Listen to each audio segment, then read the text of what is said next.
Government ഉടമസ്ഥതയിലുള്ള ഒരു വിമാനത്താവളത്തിന് വേണ്ടി പൊതുജനങ്ങൾ സമരങ്ങൾ നടത്തിക്കൊണ്ടിരിക്കുന്ന ഏക വിമാനത്താവളമായിരിക്കും കരിപ്പൂരിലെ കാലിക്കറ്റ് അന്താരാഷ്ട്ര വിമാനത്താവളം. ഒരു പൈലറ്റിന്റെ കൈപ്പിഴവ് കൊണ്ട് കരിപ്പൂരിൽ വിമാനം തകർന്നപ്പോൾ വൈറ്റ് ബോഡി എന്തിനാണ് നിർത്തിവെച്ചത്? 11,000 12,000 ആള് കരിപ്പൂരിന് ആശ്രയിച്ചിരുന്നു.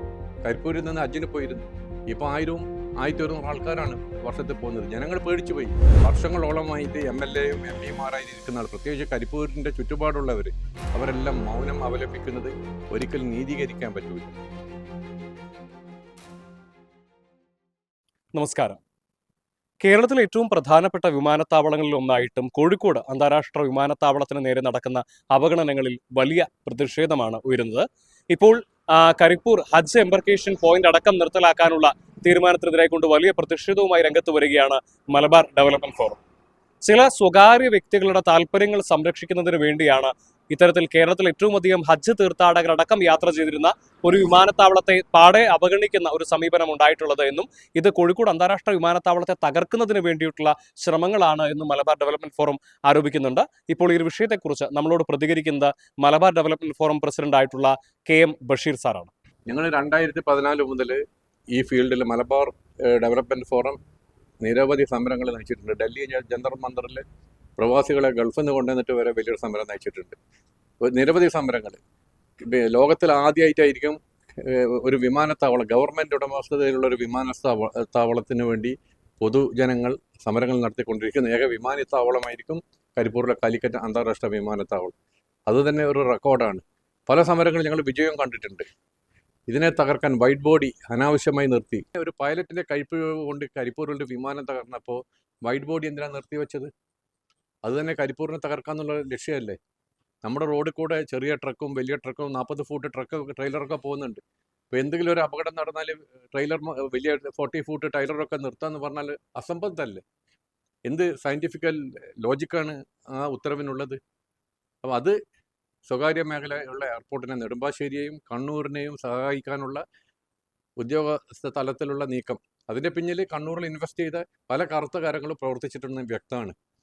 പിന്നെ ഹജ്ജ് എംബർക്കേഷൻ സംബന്ധിച്ച് പറയുകയാണെങ്കിൽ ഇന്ത്യയിലെ ഏറ്റവും മികച്ച എംബർക്കേഷൻ സെൻ്ററാണ് കരിപ്പൂരിലുള്ളത്.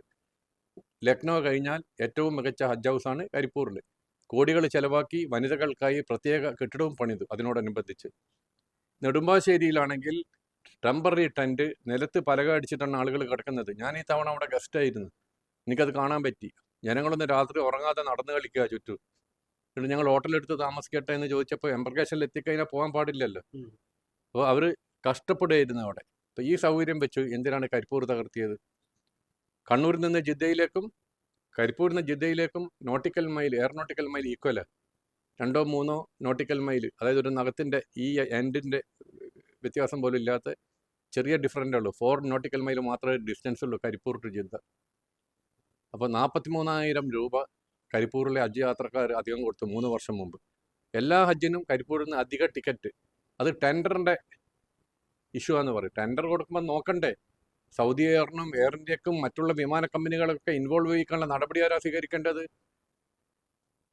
കഴിഞ്ഞ 2 ടേമിലായിട്ട് പ്രവർത്തിച്ച പിണറായി സർക്കാർ അതിൽ പരാജയപ്പെട്ടു. ഇപ്പോൾ പുതിയ വി ഡി സതീശൻ സർക്കാർ വന്നിട്ടുണ്ട്. അവർക്കിന് അവസരമുണ്ട് അതിനുവേണ്ടി പ്രവർത്തിക്കാൻ. പക്ഷേ കഴിഞ്ഞ സർക്കാരുകളെല്ലാം കരിപ്പൂരിനെ തകർക്കുന്നതിൽ മുൻപന്തിയിലായിരുന്നു.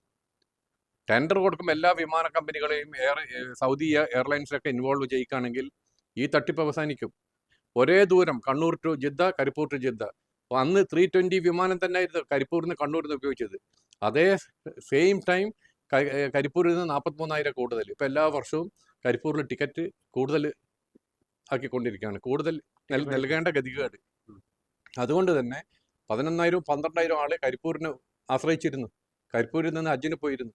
ഇപ്പോൾ 1000 1100 ആൾക്കാരാണ് വർഷത്തിൽ പോകുന്നത്. ജനങ്ങൾ പേടിച്ചു പോയി. ഹജ്ജിന് പോകുന്ന ഹജ്ജാജിമാർ ഭക്തന്മാർക്ക് പേടിയായി. കാരണം ഒരു കുടുംബം പോകുമ്പോൾ 5-8 ആളുണ്ടാവും. 40,000-40,000 രൂപ കൂടുതൽ ഇട്ടാൽ എത്ര ലക്ഷം വേണം? അത് വലിയ പ്രശ്നം. അത് കരിപ്പൂരെ തകർക്കാൻ വേണ്ടിയുള്ള കറുത്ത കരങ്ങളുടെ സ്വകാര്യ വിമാനത്താവള ലോബിയുടെ ഗൂഢാലോചന നടപ്പിലാക്കുന്നു. അതിനാരൊക്കെയോ പിന്നീട് സഹായിക്കുന്നുണ്ട്. എല്ലാ നേതാക്കന്മാരും, ജനപ്രതിനിധികൾ മൗനമാണ്. ഞാൻ ഇപ്പോൾ വന്ന എം എൽ എമാരൊന്നും ഞാൻ കുറ്റപ്പെടുത്തുന്നില്ല. വർഷങ്ങളോളമായിട്ട് എം എൽ എയും എം പിമാരായി ഇരിക്കുന്ന ആൾ, പ്രത്യേകിച്ച് കരിപ്പൂരിൻ്റെ ചുറ്റുപാടുള്ളവർ, അവരെല്ലാം മൗനം അവലംബിക്കുന്നത് ഒരിക്കലും നീതീകരിക്കാൻ പറ്റൂല.